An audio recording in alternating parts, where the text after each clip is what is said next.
A bola de ouro será entregue ao melhor jogador do mundo no próximo dia 28 de outubro e Vini Júnior é o grande favorito a levá-la. Inclusive, o jornal Marca nos últimos dias informou que a Nike já prepara uma chuteira dourada para comemorar o prêmio do brasileiro. Apesar de Vini ser o grande favorito a levar o prêmio, além da Lothar Matthaus discorda e falou o seguinte sobre isso: Rodri merece mais a bola de ouro do que Vinícius. Ele foi o cérebro e o líder da seleção da Espanha que venceu o campeonato europeu. E ele também venceu a Premier League com o Manchester City. Ele é o jogador mais destacado do ano. Não seria uma surpresa pra mim, aqueles que marcam gols sempre chamam mais atenção do que os outros. Pessoalmente só vejo Vinícius em terceiro lugar no meu ranking de jogadores de futebol mundial nesse ano. Pra mim o top 3 seria Rodri em primeiro lugar, Jude Bellingham em segundo e Vinícius Júnior só estaria em terceiro lugar.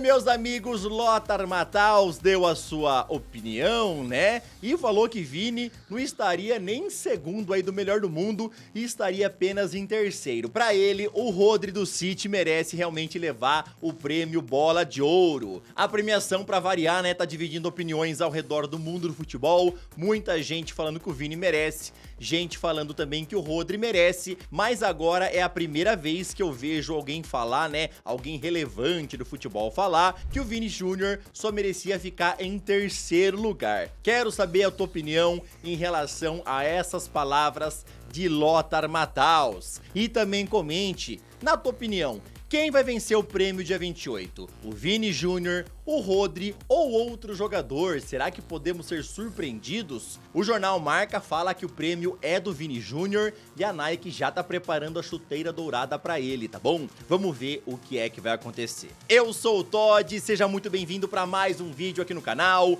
onde eu vou te contar muita coisa interessante. Bora ver o que aconteceu ontem nos jogos da Libertadores, da Sul-Americana, teve Campeonato Espanhol, teve Europa League, teve Copa da Itália. Vou te falar sobre Kimmich podendo parar lá na equipe do Liverpool. Esse vídeo tá muito bom, então, sem mais enrolações, solta a intro!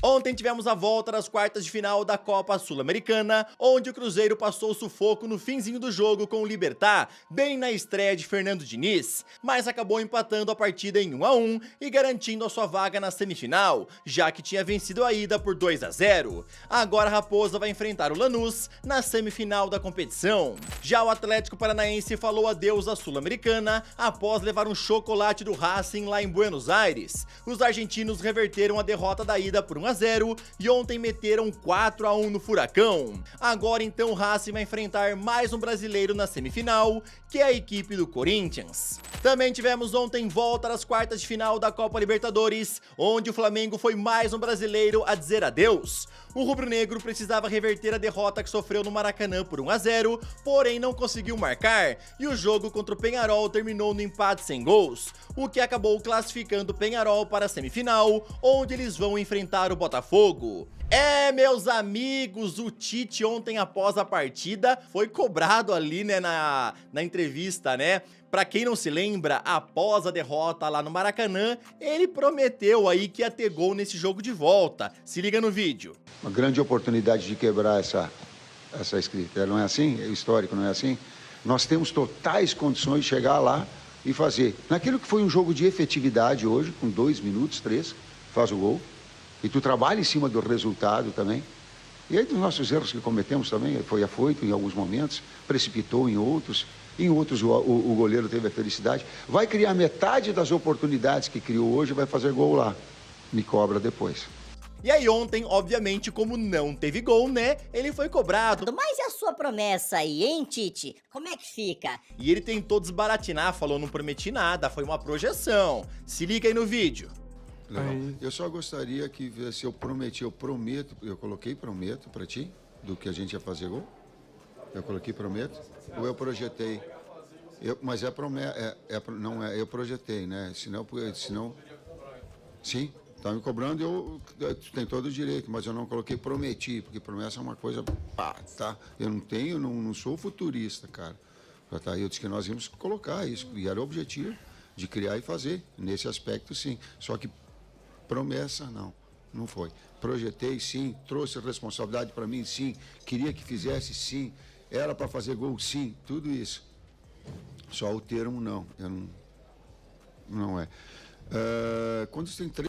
O que eu quero saber é o seguinte, torcedor flamenguista, você quer ver o Tite fora do seu clube já nessa reta final de temporada ou tem que manter ele? Já falei pra vocês, né, que pra 2025 possivelmente o Tite não fique no Flamengo, mesmo que a equipe termine, por exemplo, sendo campeã aí do Campeonato Brasileiro, tá? Mas ele deve ser mantido até o fim da temporada e aí, né, vamos ver quem vai vencer a eleição no Flamengo e quem é que vai poder chegar de novo técnico. Vamos ver o que é que vai acontecer. Já faz um tempo que muitos pedem um técnico gringo na seleção brasileira e Jorge Jesus, que vem fazendo um baita trabalho no Al Hilal, é um dos grandes favoritos dos torcedores.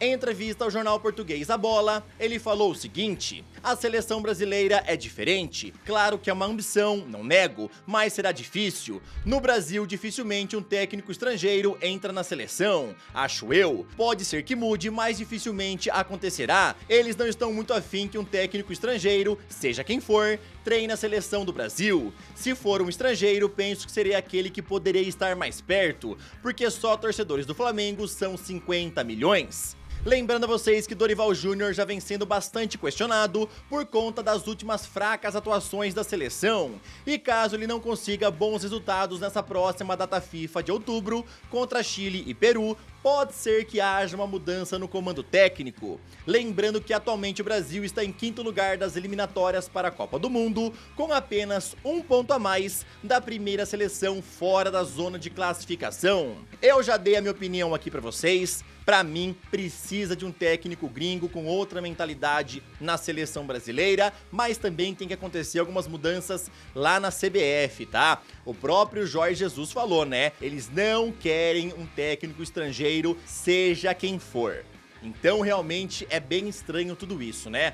Pra mim, já tá na hora de testar um estrangeiro no comando da seleção brasileira. E eu também falei pra vocês que Jorge Jesus ia ser um baita nome, tá? Vamos ver aí se a CBF muda de ideia, vamos ver como é que serão os jogos aí da data de outubro, se o Brasil vai vencer, se vai perder, porque, meu amigo, se empatar ou perder contra Chile e Peru, a situação nas eliminatórias para a próxima Copa do Mundo vai ficar bem complicada. Você queria ver o Jorge Jesus treinando a seleção brasileira, ou você acha aí que o Dorival merece ficar mais um tempo, merece mais uma chance? Comentar meus amigos, já saiu a convocatória aí do Dorival Júnior. Essa é a 4ª lista dele desde que assumiu a seleção, né? E até por isso que o vídeo tá saindo um pouquinho mais tarde, tá? Porque a convocatória começou às 13 horas e agora sabemos aí os 23 convocados para os próximos jogos válidos pelas eliminatórias da Copa do Mundo. Lá no gol temos Alisson, Ederson e o Bento. Nas laterais, Danilo, Wanderson, Abner e Arana. Na zaga,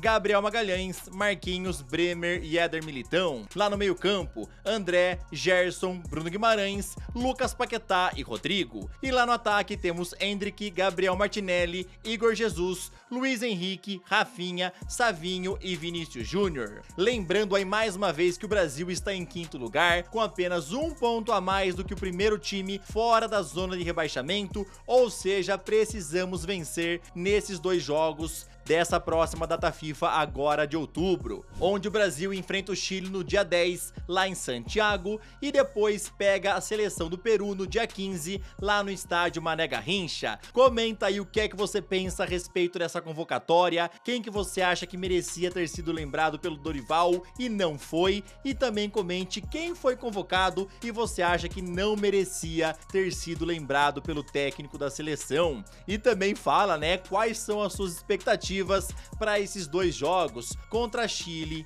e Peru.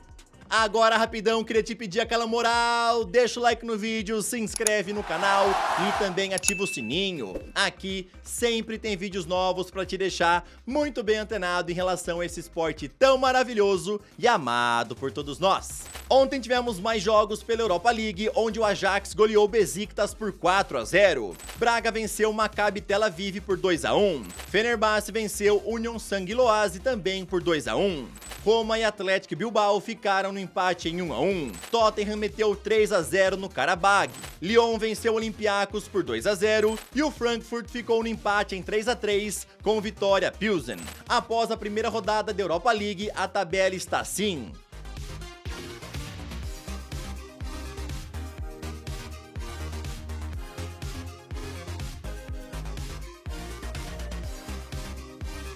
Pela Copa da Itália, Napoli meteu 5-0 no Palermo. Ontem, pela La Liga, o Atlético de Madrid visitou o Celta de Vigo e tudo caminhava para que o jogo terminasse no empate sem gols. Porém, aos 90 minutos apareceu Julián Álvares para balançar as redes. Assim, os colchoneiros conseguiram vencer por 1-0. O argentino, pensou que ia ter mais protagonismo na equipe aí de Simeone, mas não é isso que vem acontecendo, tá? Na maioria dos jogos, ele tem saído do banco de reservas e ontem foi a mesma coisa. Ele entrou apenas aos 54 minutos. No próximo domingo, o Atlético de Madrid tem o grande clássico de Madrid contra o Real e o Julián Álvares espera aí começar como titular. Só completando em questão aí desse clássico, do final de semana, já tem torcedores do Atlético fazendo movimento nas redes sociais para que alguns vão no estádio com máscaras, com blusas aí na frente do rosto, para poder tampar o rosto, E assim eles fazerem, insultos raciais, outros insultos também, e aí não serem identificados, pois estarão com máscaras e estarão com alguma coisa cobrindo o rosto. E por conta disso já tá havendo uma enorme discussão nas redes sociais, nos bastidores, como é que a polícia lá de Madrid pode intervir para que isso não aconteça, É um absurdo os torcedores estarem combinando, lá do Atlético, tá? De ir pro estádio, cobrindo o rosto para poder fazer injúria racial e não ser identificado, mano. Olha o ponto que está chegando. Nessa última semana, a UEFA admitiu o erro grave do árbitro Anthony Taylor no jogo entre Alemanha e Espanha pelas quartas de final da Eurocopa. O erro foi não ter marcado pênalti no lance de Cucurella tocar a bola com a mão após o chute de Musiala. Lembrando que nesse momento o jogo estava na prorrogação, com o placar de 1-1.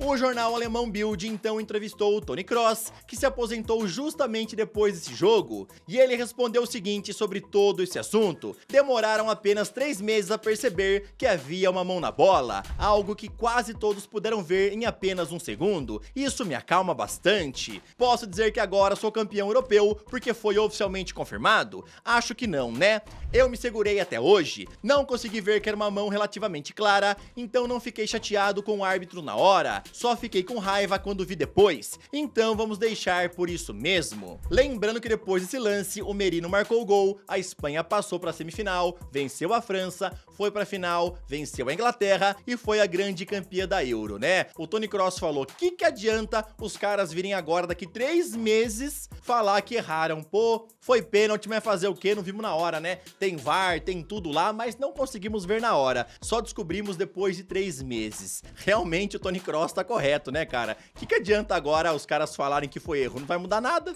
Foi revelado que Szczęsny ganhou 6 milhões de euros da Juventus quando se aposentou como uma espécie de presente. E para retornar ao futebol da sua aposentadoria, ele tem que devolver cerca de 2 milhões à velha senhora. Essa é a famosa cláusula de saída assinada por ele antes de pendurar as chuteiras. A imprensa italiana fala que tanto ele quanto a Juventus estão cooperando para que não haja problema algum e assim ele possa voltar da aposentadoria para jogar no Barcelona. Inclusive, o Diário Sport fala que ele não precisa se preocupar com dinheiro, já que no Barça ele vai ganhar 3 milhões de euros pelo contrato de apenas uma temporada. Hoje, Fabrício Romano informou que os exames médicos do goleiro estão marcados para a semana que vem. Assim que for aprovado, já vai assinar o seu vínculo até junho de 2025 e logo depois será anunciado oficialmente. Hansi Flick já falou aí publicamente que queria trazer um cara experiente para o lugar do Ter Stegen, que não joga mais nessa temporada por conta de lesão. Por isso que o Iñaki Peña não seria o titular, digamos assim. Foi bem isso que o Flick falou, Precisava trazer alguém com mais experiência e por isso que eles foram atrás do Szczęsny. Foi revelado também pela imprensa europeia que o Szczęsny, numa conversa aí com o Lewandowski, teria falado que se for para chegar e ser reserva, ele não tinha interesse em assinar com o Barcelona. Agora, se for para chegar e ser titular, aí ele tinha interesse em voltar da aposentadoria. Fabrício Romano já confirmou que semana que vem ele passa pelos exames médicos e em breve deveremos ver Chesney como goleiro do Barça. Já contei pra vocês sobre o interesse do Florentino Pérez em trazer Alexander-Arnold pro Real Madrid ano que vem, totalmente grátis após deixar o Liverpool, e parece que tudo vai caminhando para que isso realmente aconteça. A BBC informou que o lateral direito recusou as últimas ofertas de renovação apresentadas pelos Reds e quer negociar um pré-contrato com o Real em janeiro, ganhando uma baita grana em luvas. Jude Bellingham, inclusive, estaria intermediando a negociação, ajudando a convencer Arnold a vir para o time do Santiago Bernabéu. Lembrando que ambos os jogadores já jogam juntos na seleção da Inglaterra. O time Talk confirma tudo isso e fala que o Liverpool já estaria no mercado em busca de uma peça de reposição à altura. E a ideia é contratar Joshua Kimmich, que também pode acabar chegando grátis, pois ele não renovou seu contrato com o Bayern de Munique e a partir da próxima janela ele já poderá assinar um pré-contrato para chegar grátis ao fim da temporada. O time Talk também cita que o Liverpool teria mais ou menos o caminho livre pelo Joshua Kimmich, pois as equipes interessadas na última janela teriam diminuído o interesse, pelo menos por enquanto. Paris Saint-Germain, Barcelona e outros clubes também. Então o Liverpool seria o mais forte hoje em dia na briga pelo Kimmich. O que você pensa aí? Seria interessante ver o Arnold chegando na equipe do Real e o Kimmich chegando na equipe do Liverpool? Você quer que isso daí aconteça? Lembrando que os dois jogadores em janeiro já podem assinar pré-contratos. Então chegariam grátis, né, cobrando luvas, né, mas sem que os clubes, né, tivessem que pagar nada aos antigos times deles, né. Vamos ver o que é que vai acontecer, mas confesso que seria deveras interessante. Quero saber a tua opinião, comenta aí, beleza? Esse foi mais um vídeo, espero que vocês tenham gostado. Boa sexta-feira pra todo mundo, tamo junto, valeu e falou!